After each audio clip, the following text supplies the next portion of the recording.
लोगोफोर नै जों दा बगिबिल दलं मोनबाय दिनै बिराद एक्साइटेड बगिबिल दलंनि साजों बुरलुंबुथुर दैमाखौ बारनो मोनबाय आरो शिबसागराव माखासे गोदोनि आहम राजाफोरनि बायखोन्दा नेरसोनफोरखौ नुनो मोनसिगोन आरो दिनै बेनिखायनो गोसोआ जोबोद खुसि मोनगासिनो दं माने लोगोफोर नोंथांमोनाबो भिडिअखौ जोबजासिम आंजों लोगोसे नायलांबाय थादो नैबे बगिबिल दलं लोगोफोर आरो बेनि डिस्टेन्सआ जोंना 4.9 किलोमिटार आरो जों दा नै फाइनाली शिबसागर मोनफैबाय आरोना लोगोफोर शिबसागरनि बरफुख्रि होनो नैबेखौ शिबसागर टेंक होनो जायखौ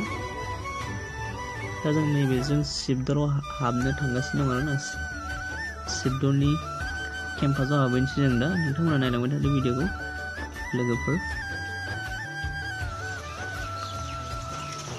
वेलकाम टू शिबदल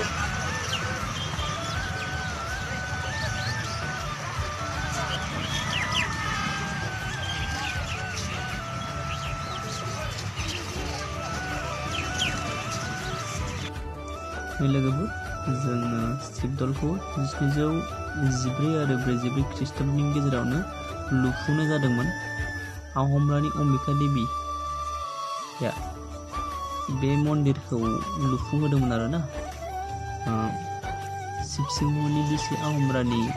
अम्बिका देवीया आरो बेनो आहमफोरनि बयनिख्रुइ जौसिन मन्दिर 40 मिटार गोजौ बे मन्दिरनि जौथाया 40 मिटार गोजौ बयनिख्रुइबो जौसिन मन्दिर आरो बे गोजौनिया सनानि बै गोजौनिया सनानि दाना सना दं गोजौनिया सिङाव नैबेयो बिष्णु दल होनो नैबेखौ भगबान बिष्णुनि मुङाव लुफुंनाय जादोंमोन आहम रानि अम्बिका देवीयानो इसोरखौ फुजिनो थाखाय नैबेखौबो 1714 ख्रीष्टाब्दआवनो गायसननाय जादोंमोन बा लुफुंनाय जादोंमोन आरो नोंथांमोना नैबेयाव फरायनानै नायनो हागोन नोंथांमोनाबो फरायलांबाय थादो आरो भिडिअखौ नायलांबाय थादो लोगोफोर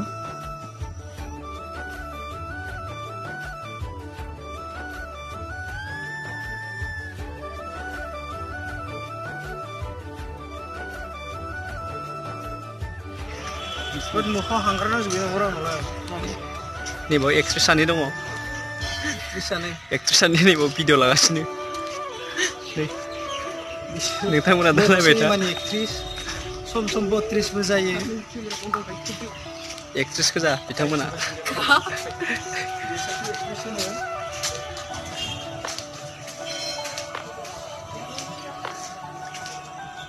गुफा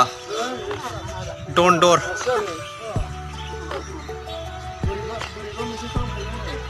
नैबे दन्दर बायदि लामा नुनायजोंनो गोदोनि राजा महाराजाफ्रा थाबायनानै नैबे फुजा होनो फैयोमोन आरोना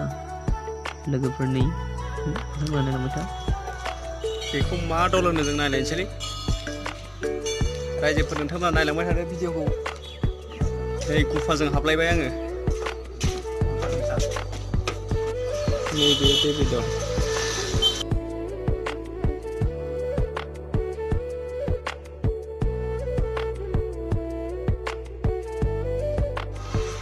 सिङाव हाबलांसै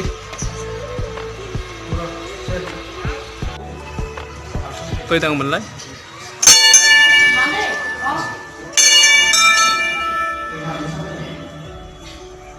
नै दा दुर्गा देवीनि बोर लागासिनो लोगोफोर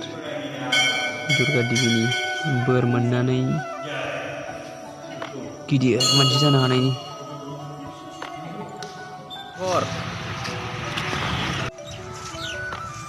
नैबेखौ रंघर बुङो बेखौ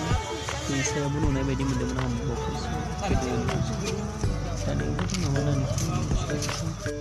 सिगांनि फैसाफोराव नैबे रंघरा दं आरोना सान हाबनाय भिउखौ नाहरदो लोगोफोर माबायदि समायना सान हाबनाय जायगाया दलंआव खोनानै नायफाबाय थाथावथाव ओरैबायदि मोजां मोनबाय माने ओरैबायदि गोजोननाय मोनबाय गोसोआव आरो दिनैनि भिडिअखौ नैबेयावनो फोजोबथ'नाय जाबाय लोगोफोर